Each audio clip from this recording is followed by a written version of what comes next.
ఉన్నా కూడా రాష్ట్రాన్ని మోడీ గారి చంద్రబాబు గారు పవన్ కళ్యాణ్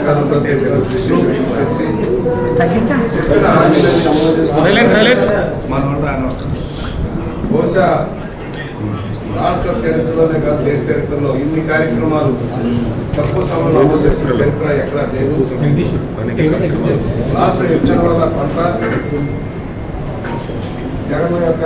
జగన్మోహన్ రెడ్డి యొక్క శాతకానితనం వల్ల కొంత రాష్ట్రం తీవ్రంగా నష్టపోయింది.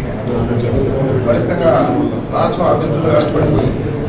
బీమార్ రాష్ట్రాల కష్టాలు చేయ పరిస్థితి అయినా కూడా ధైర్యంగా కృషి చేసి చంద్రబాబు గారి నాయకత్వంలో ఇవాళ పారిశ్రామికంగా ఆర్థికంగా సంక్షేమ రంగంలో అద్వితీయ పరిశ్రమలు తీసుకుంటామంటే దానికి వక్ర భాషను చెబుతూ ఉన్నారు. అసలు 5 ఏళ్ల పరిపాలన జగన్మోహన్ రెడ్డి పరిపాలన ప్రజాస్వామ్యబద్ధంగా సాగిందా? ప్రజాస్వామ్య హక్కులు కాపాడబడ్డాయా? రాజ్యాంగ హక్కులు కాపాడబడ్డాయా? రాజ్యాంగం ఇచ్చిన ఏ హక్కునైనా మీరు అమలు చేశారని అడుగుతా ఉన్నారు. న్యాయ వ్యవస్థను ప్రశ్నపెట్టడం కోసం చూశారు. అధికార యంత్రాంగాన్ని దుర్వినియోగం చేశారు. ప్రతిపక్షాలను అంచడం కోసం ఎన్నెన్నో కేసులు పెట్టి ఆఖరికి ప్రతిపక్ష నాయకులను కూడా జైలుకు పంపించిన చరిత్ర మీరు ప్రజాస్వామ్యం గురించి మాట్లాడుతూ ఉన్నారు. ఇప్పుడు జగన్మోహన్ రెడ్డి అంటాను నేను మళ్ళా వస్తాను. ఎక్కడికి వస్తావా? నువ్వు వచ్చే అవకాశం ఇస్తున్నారు. పెన్షన్ పెట్టుకుని కొంత ముఖ్యమంత్రిగా భారీగా దోపిడీ చేశావు. నువ్వు మళ్ళా ఎక్కడ వస్తావు? నీ కేసులు కనుక తేలిపోతే నువ్వు ఉండేది శ్రీకృష్ణ జన్మస్థానంలో కానీ మరొక చోట కాదు. 100% శ్రీకృష్ణ జన్మస్థానమే ప్రార్థన.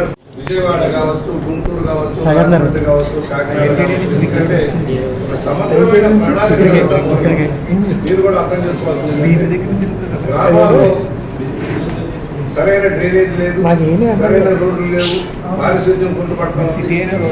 దాని పట్టణ ప్రాంతాల్లో కలిపి అవసరం ఉంది. ఎవరో ఒకళ్ళు ఇద్దరు కోర్టుకు వెళ్తారు. వాళ్ళు వెస్టెడ్ ఇంట్రెస్ట్ ఉన్నవాళ్ళు రియల్ ఎస్టేట్ దారులు వెళ్తూ ఉంటారు. వాళ్ళ రాష్ట్రం ఇక్కడే కాదు చాలా చోట్ల కర్నూలు కావాలి, ప్రధాన నగరాలు పెరిపరి డెవలప్ అవుతుంది. ఇన్ఫ్రాస్ట్రక్చర్ కావాలి.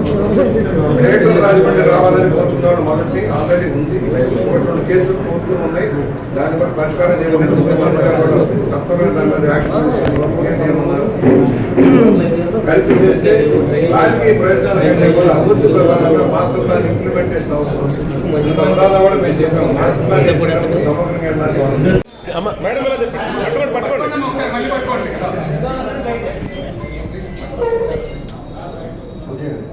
ఓకే.